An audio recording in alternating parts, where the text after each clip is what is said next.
गुरुदेव भगवान की जय। प्यारे कृष्ण कन्हैया लाल की जय। मांडुक्य उपनिषद अद्वैत प्रकरण चल रहा है। त्रिविध अधिकारी और उनके लिए उपासना विधि। शंका।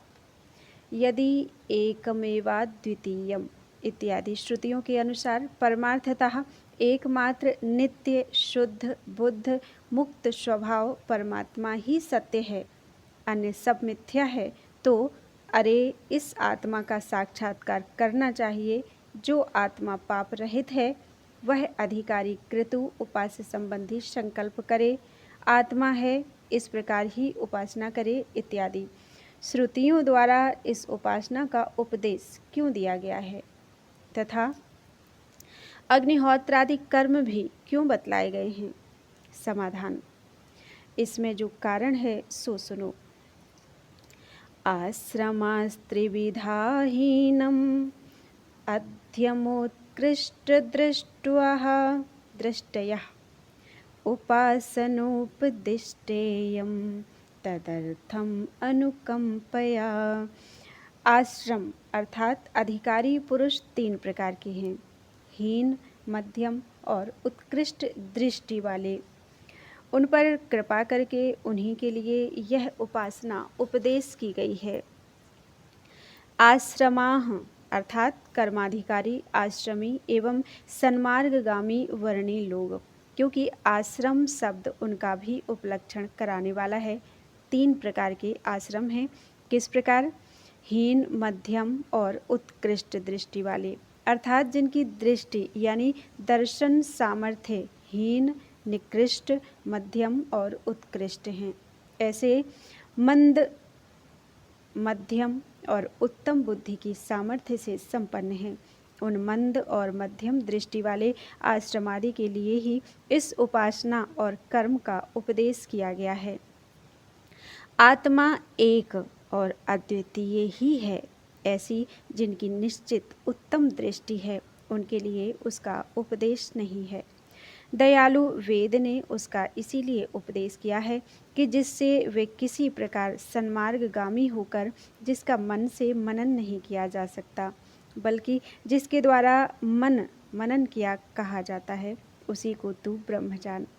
यह जिसकी तू उपासना करता है ब्रह्म नहीं है, वह तू है, यह सब आत्मा ही है इत्यादि श्रुतियों द्वारा प्रतिपादित इस उत्तम एकत्व दृष्टि को प्राप्त कर सके। अद्वैतात्म दर्शन किसी का विरोधी नहीं है। शास्त्र और युक्ति से निश्चित होने के कारण अद्वितीय आत्मदर्शन ही सम्यक दर्शन है। उससे बाह्य होने के कारण और सब दर्शन मिथ्या है।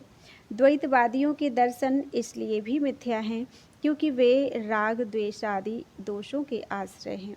किस प्रकार सो बतलाते हैं।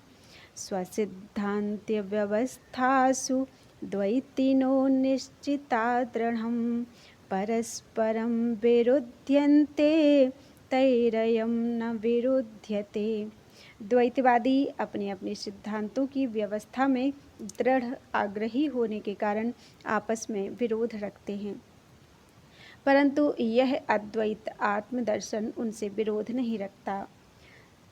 स्वसिद्धांत व्यवस्था में अर्थात अपने अपने सिद्धांत की रचना के नियमों में कपिल, कणाद, बुद्ध और अरहत जिनकी दृष्टियों का अनुसरण करने वाले द्वैतवादी निश्चित हैं, अर्थात यह परमार्थ तत्व इसी प्रकार है, अन्यथा नहीं। इस प्रकार अपने अपने सिद्धांत में अनुरक्त हो अपने प्रतिपक्षी को देखकर उससे द्वेष करते हैं। इस तरह राग द्वेष से युक्त हो अपने अपने सिद्धांत के दर्शन के कारण परस्पर एक दूसरे से विरोध मानते हैं। उन परस्पर विरोध मानने वालों से हमारा यह आत्मैकत्व दर्शन रूप वैदिक सिद्धांत सबसे अभिन्न होने के कारण विरोध नहीं मानता। जिस प्रकार के अपने हाथ पांव आदि से किसी का विरोध नहीं होता, इस प्रकार राग द्वेष आदि दोषों का आश्रय न होने के कारण आत्मैकत्व बुद्धि ही सम्यक दृष्टि है। यह इसका तात्पर्य है। अद्वैतात्म दर्शन के अविरोधी होने में हेतु। किस कारण उनसे इसका विरोध नहीं है, इस पर कहते हैं अद्वैतम अद्वैतं परमार्थो हि द्वैतं तद्भेद उच्यते तेषाम् उभय यथा द्वैतं तेनायं न विरुध्यते। अद्वैत परमार्थ है और द्वैत उसी का भेद कार्य कहा जाता है तथा उन द्वैतवादियों के मत में परमार्थ और अपरमार्थ दोनों प्रकार से द्वैत ही है, इसलिए उनसे इसका विरोध नहीं है। अद्वैत परमार्थ है और क्योंकि द्वैत यानी नानात्व उस अद्वैत का भेद अर्थात उसका कार्य है, जैसा कि एकमेवाद्वितीयम् तत्तेजो सृजत इत्यादि श्रुतियों से तथा समाधि मूर्छा अथवा सुषुप्ति में अपने चित्त के स्फुरण का अभाव हो जाने पर द्वैत का भी अभाव हो जाने के कारण युक्ति से भी सिद्ध होता है, इसलिए द्वैत उसका भेद कहा जाता है। किंतु उन द्वैतवादियों की दृष्टि में तो परमार्थतः और अपरमार्थतः दोनों प्रकार द्वैत ही है। यदि उन भ्रांत पुरुषों की द्वैत दृष्टि है और हम भ्रमहीनों की अद्वैत दृष्टि है, तो इस कारण से ही हमारे पक्ष का उनसे विरोध नहीं है। इंद्र माया से अनेक रूप धारण करता है, उससे भिन्न दूसरा है ही नहीं इत्यादि श्रुतियों से भी यही प्रमाणित होता है। जिस प्रकार मतवाले हाथी पर चढ़ा हुआ पुरुष किसी उन्मत्त भूमिस्थ मनुष्य के प्रति उसके ऐसा कहने पर भी कि मैं तेरे प्रतिद्वंदी हाथी पर चढ़ा हुआ हूँ, तू अपना हाथी मेरी ओर बढ़ा दे, विरोध बुद्धि न होने के कारण उसकी ओर हाथी नहीं ले जाता, उसी प्रकार हमारा भी उनसे विरोध नहीं है। तब परमार्थतः तो ब्रह्मवेत्ता द्वैतवादियों का भी आत्मा ही है, इसी से अर्थात इसी कारण उनसे हमारे पक्ष का विरोध नहीं है। आत्मा में भेद माया ही के कारण है। द्वैत अद्वैत का भेद है, ऐसा कहने पर किसी किसी को शंका हो सकती है कि अद्वैत के समान द्वैत भी परमार्थ सत ही होना चाहिए, इसलिए कहते हैं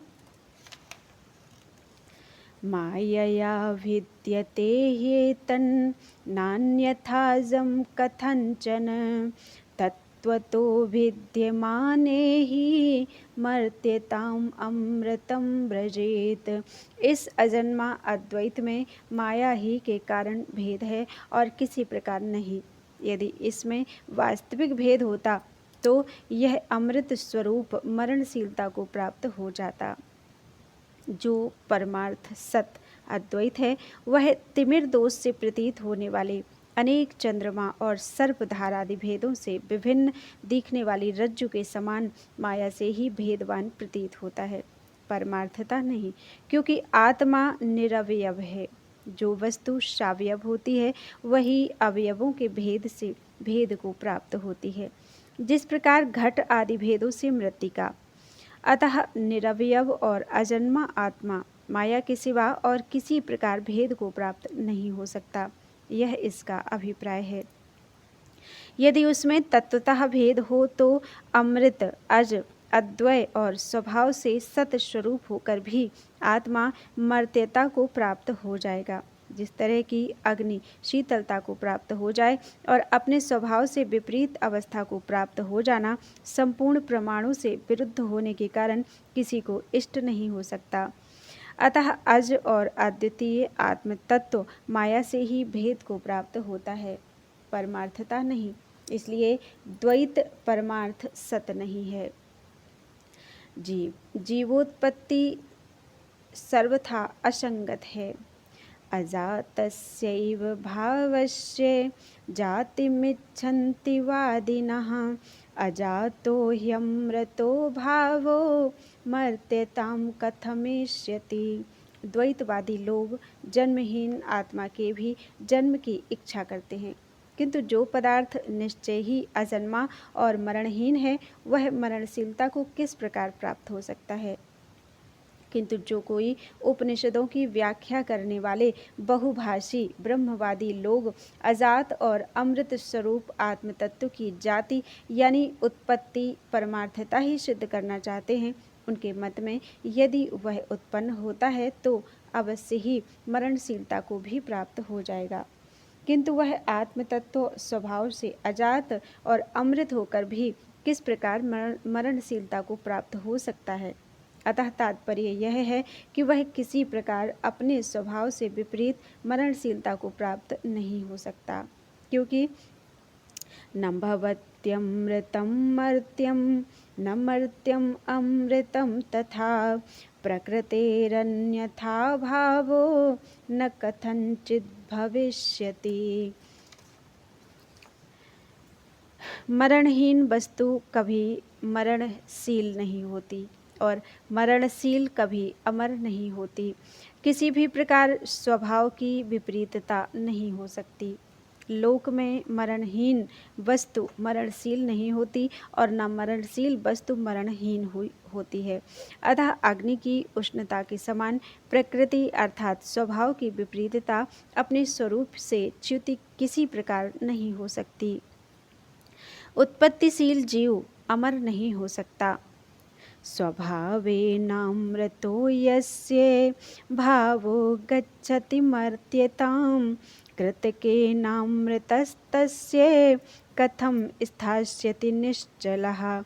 जिसके मत में स्वभाव से मरणहीन पदार्थ भी मर्त्यत्व को प्राप्त हो जाता है, उसके सिद्धांतानुसार कृतक अर्थात जन्म होने के कारण वह अमृत पदार्थ चिर स्थायी कैसे हो सकता है।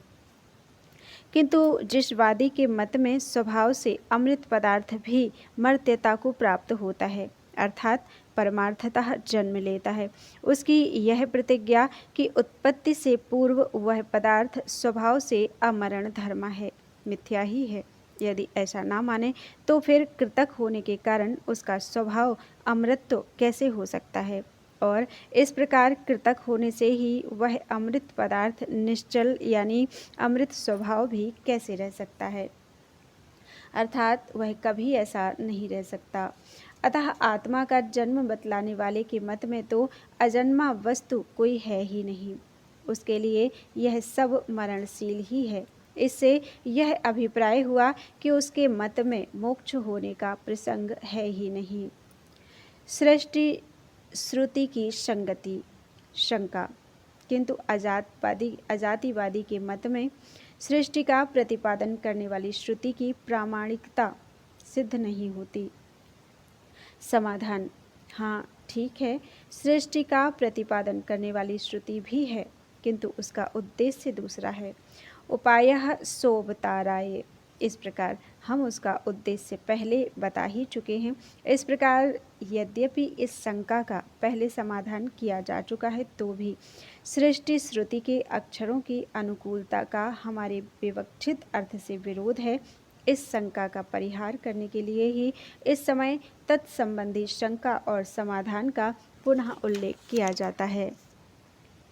भूततो वापि सृज्यमाने समाश्रुतिः निश्चितं युक्तियुक्तं च यत्तद्भवति नेतरत्।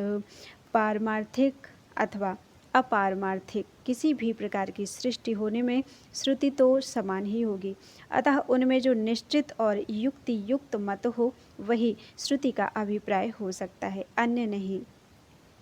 वस्तु के भूततः यानी परमार्थतः रचे जाने में अथवा अभूततः यानी माया से मायावी द्वारा रचे जाने में सृष्टि श्रुति तो समान ही होगी।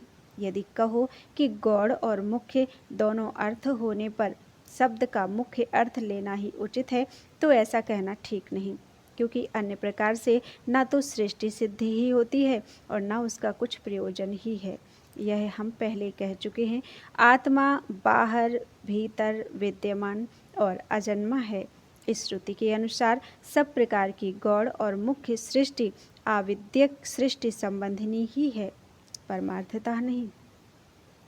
अतः श्रुति ने जो एक अद्वितीय अजन्मा और अमृत तत्व निश्चित किया है, वही युक्ति युक्त अर्थात युक्ति से भी सिद्ध होता है, ऐसा प्रतिपादन कर चुके हैं। वही श्रुति का तात्पर्य हो सकता है, अन्य अर्थ कभी और किसी अवस्था में नहीं हो सकता। यह श्रुति का निश्चय किस प्रकार है सो बतलाते हैं। नेह नानेति चाम्नायात् इंद्रो मायाभिरित्यपि अजायमानो बहुधा मायया जायते तु सः नेह नानास्ति किंचन इंद्रो मायाभिः पुरुरूप ईयते तथा अजायमानो बहुधा विजायते। इन श्रुति वाक्यों के अनुसार वह परमात्मा माया से ही उत्पन्न होता है। यदि वास्तव में ही सृष्टि हुई है तो नाना वस्तु सत्य ही है। ऐसी अवस्था में उनका अभाव प्रदर्शित करने के लिए कोई शास्त्र वचन नहीं होना चाहिए था, किंतु द्वैत भाव का निषेध करने के लिए यहाँ नाना वस्तु कुछ नहीं है इत्यादि शास्त्र वचन है ही।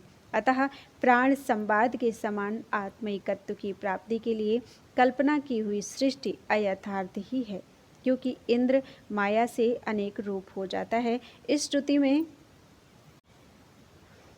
सृष्टि का अयथार्थत्व प्रतिपादक माया शब्द से निर्देश किया गया है। शंका: माया शब्द तो प्रज्ञावाचक है, इसलिए इसे सृष्टि का मिथ्यात्व सिद्ध नहीं होता।